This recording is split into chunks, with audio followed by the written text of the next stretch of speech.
Good morning, dear students. How are you? I hope you are well. Your exams are very near. आपकी परीक्षाएं बिल्कुल नज़दीक आ चुकी हैं and most of the student joined the group after a very long time, very late. बच्चों ने schools में बहुत देर से एडमिशन लिया और बहुत सारे स्टूडेंट ऐसे हैं जिनके पास एग्ज़ाम से रिलेटेड, टेस्ट से रिलेटेड मटेरियल्स नहीं हैं. So I think that it's my duty. तो मैंने सोचा कि ये मेरा कर्तव्य बनता है कि once I should give you the revision of the syllabus which is coming in your test.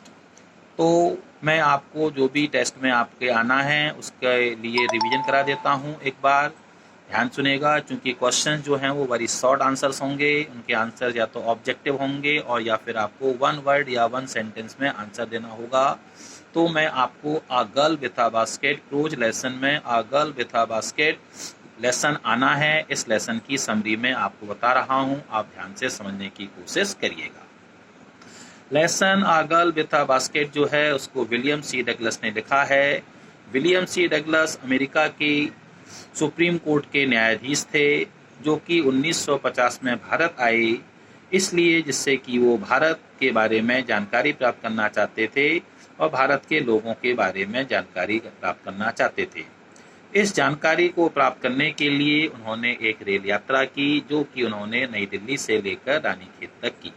इस रेल यात्रा के दौरान उन्होंने जो कुछ भी देखा, जो कुछ भी उन्होंने महसूस किया, वह उन्होंने इस लेसन में हमको बताने की कोशिश की है.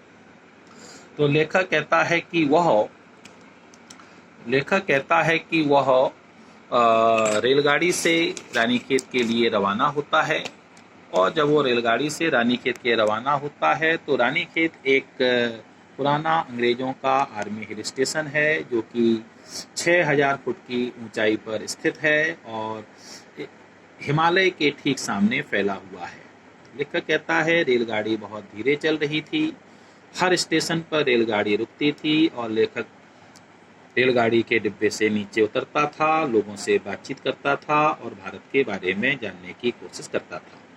प्लेटफॉर्म जो थे वो लोगों से भरे हुए थे, वहाँ पर सभी प्रकार के लोग थे. लेखक कम से कम 3 लोगों से बात करता था, तब कहीं जाकर उसको कोई एक व्यक्ति ऐसा मिलता था जो अंग्रेजी को बोल सकता था, अंग्रेजी को समझ सकता था. तब लेखक उससे संसार की घटनाओं के बारे में, महत्वपूर्ण घटनाओं के बारे में चर्चा करता था और इस प्रकार भारत के बारे में जानने की कोशिश करता है.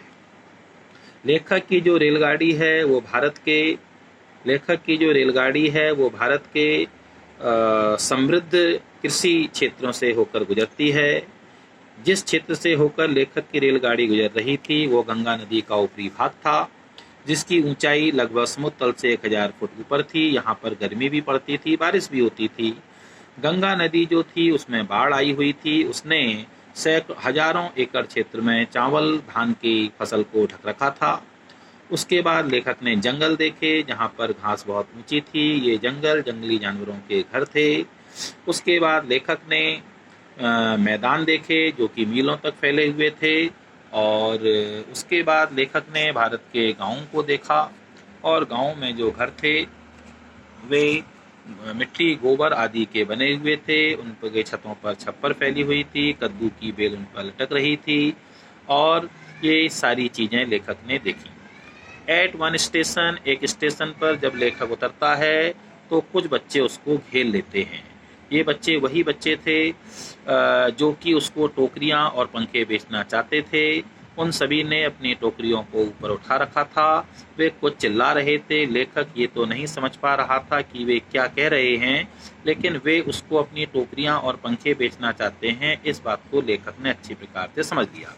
ये शरणार्थी बच्चे थे. शरणार्थी बच्चों का मतलब जब भारत और पाकिस्तान के बीच में विभाजन हो गया तो हजारों लाखों लोग पाकिस्तान छोड़कर भारत आ गए. 90 लाख लोगों ने पाकिस्तान छोड़ दिया और वे भारत आ गए धार्मिक पागलपन के भय से.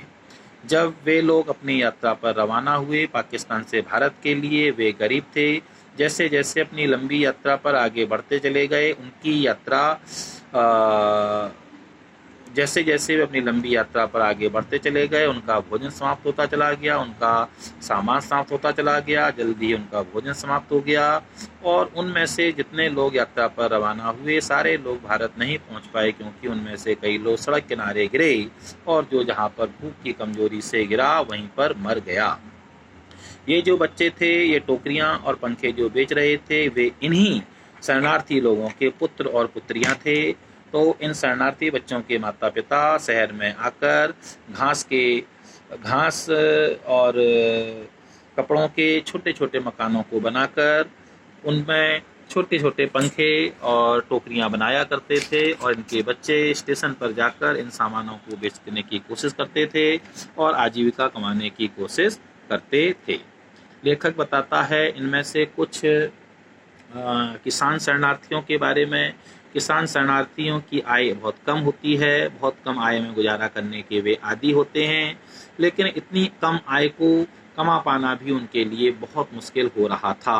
इसलिए सारे बच्चे लेखक पर इसलिए टूट पड़े, सारे बच्चों ने लेखक को इसलिए घेर लिया क्योंकि वे इसे अपनी टोकरी और पंखे बेचना चाहते थे। क्या कहता है लेखक?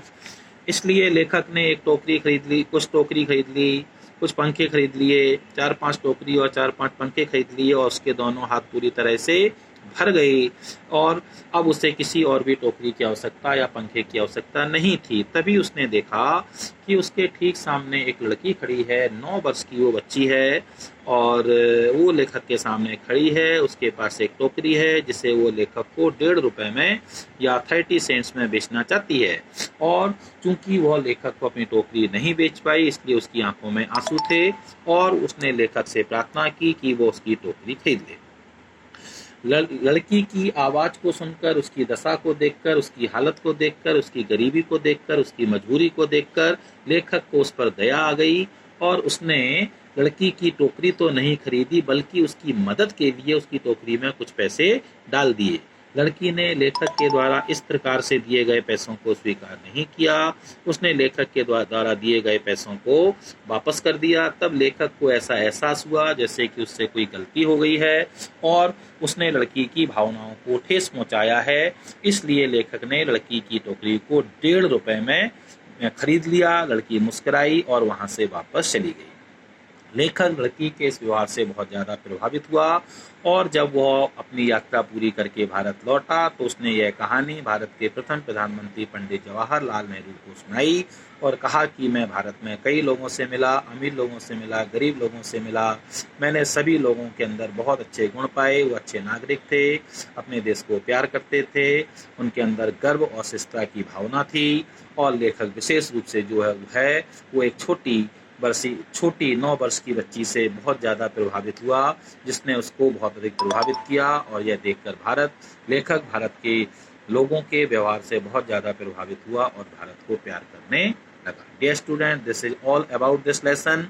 ये पूरा हो गया ये लेसन, मैंने आपको समझा दिया है। इससे रिलेटेड शॉर्ट क्वेश्चंस पूछे जाएंगे, ऑब्जेक्टिव टाइप क्वेश्चन पूछे जाएंगे, 1 वर्ड या 1 सेंटेंसेस के क्वेश्चन पूछे जाएंगे। Please listen this summary again and again and it will help you for your unit test. Have a nice day. Bye-bye.